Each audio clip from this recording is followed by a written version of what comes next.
এখন পর্যন্ত সারা দেশের ত্রিপুরার মানুষ রয়েছে, পেশেন্ট, তীর্থযাত্রী, কাজ করত, স্টুডেন্ট, টুরিস্ট, এখন পর্যন্ত আপলোড করেছে 37,721। এটাতে অনেকে মনে করছে আমারটা বাদ পড়েছে কিনা, ডাবলিংও আছে। 37,721 পোর্টালে যা আছে তা বললাম। সবচেয়ে বেশি কর্ণাটক 12,782। সেকেন্ড পজিশন রয়েছে তামিলনাড়ু 8,129।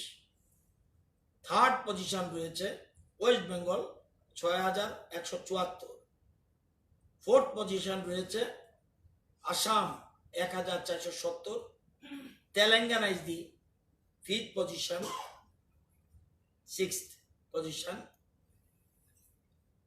1,382। এর মধ্যে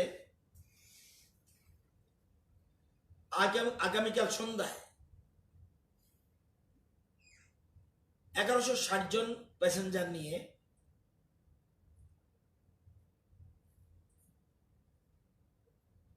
বর্তমানে কর্ণাটকে 12,782 রয়েছে।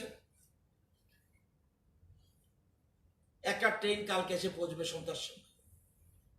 ডিলে ফিলে হলে পরের কথা, রাত্রে হতে পারে, সকালেও হতে পারে।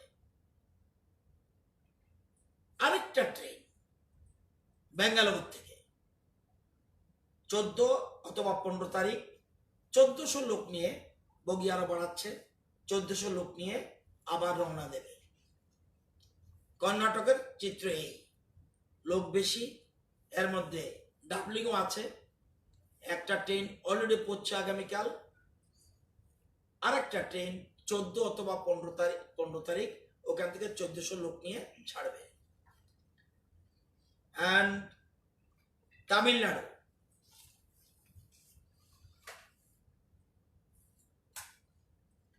$8,100 ট্রেন, প্রথম ট্রেন শুরু করবে 14 অথবা 15, আলোচনা চলছে। 1400 আসার কথা লিস্ট বলেছে, 1400 নাম পাঠানোর জন্য। আগেই 8,100 নাম আছে, এর মধ্যে ডাবলিং আছে, এবং এটা আমাদের দায়িত্বরত অফিসাররা টাইম টু টাইম যোগাযোগ করছে। ওয়েস্ট বেঙ্গল 9,242 ওয়েস্ট বেঙ্গলে রয়েছে। আমরা 2,036 জনের জন্য পাস ইস্যু করার জন্য রিকোয়েস্ট করেছি, 2,036 জন।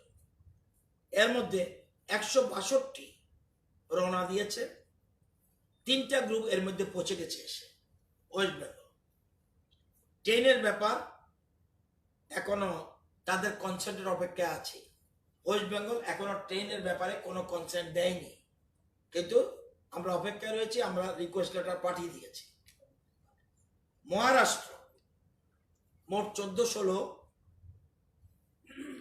এর মধ্যে 100 জনের পাস ইস্যু হয়েছে, 3টি বাস, কয়েকটি কার রওনা দিয়েছে।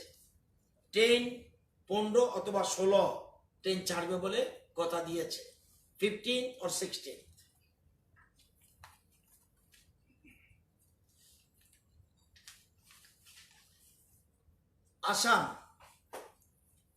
আসামের টোটাল 33টা ডিস্ট্রিক্টের মধ্যে 5,008, আমরা 5,008-এর জন্য রিকোয়েস্ট লেটার পাঠিয়ে দিয়েছি, ডিস্ট্রিক্ট ভাগ করে। এটা ট্রেন না, ট্রেনের কনসেন্ট এখনো আসাম দেয়নি, কিন্তু বাস এবং গাড়ি যারা জোগাড় করবে নিজেরা, তাদের জন্য রিকোয়েস্ট লেটার আমরা পাঠিয়ে দিয়েছি, প্লাস তারা ইস্যু করবে। এগুলো বড় বড় স্টেটে যেখানে বেশিরভাগ সংখ্যক তারা। আপনারা জানেন যে এই প্যাসেঞ্জার যে আসবে তাদের কি হবে, নিউ গাইডলাইন এবং গভর্নমেন্ট কি কি ব্যবস্থা নিয়েছে। স্ট্যান্ডার্ড অপারেটিং প্রসিডিউর, এসওপি যেটাকে বলে, for receiving person from outside the state arriving by train এর আগরতলা। তাদের জন্য আমরা 2020 250 জন লোকের থাকার ব্যবস্থা করেছি। এক, regional survey training institute AD Nagar, এখানে 100 জন থাকতে পারবে। স্বাবলম্বন 100 জন থাকতে পারবে। পিআরটিআই ওমেন হোস্টেল, সেখানে 50 জন থাকতে পারবে। পিআরটিআই নিউ বিল্ডিং, সেখানে 100 জন থাকতে পারবে। এডিনগর ইংলিশ মিডিয়াম স্কুল 200 থাকতে পারবে। Sports school Badharghat Tripura West 300 জন থাকতে পারবে। রাম ঠাকুর কলেজ 500 থাকতে পারবে। And Kabiraj Tila higher secondary school 200, Badarghat higher secondary school 300, district youth and sports affairs office 100, Bardowali higher secondary school 400। এখানে তাদের থাকার ব্যবস্থার জন্য আমরা ব্যবস্থা করেছি। আমাদের প্রশাসনের ঊর্ধ্বতন কর্তৃপক্ষরা সেখানে সবকিছু অ্যারেঞ্জমেন্ট দেখে এসছে। এখন এদের আসলে কি হবে? এক, railway carrying standard person of Tripura from other states to Tripura has started with effect from 10 railway train with 22 coaches in each train carrying 1200 persons is likely to arrive at Badarghat railway station. Agartala selected train service will also resume the 12 May 2020 in order to receive the passengers systematically. The following standard operating procedure will be followed strictly by all concerned.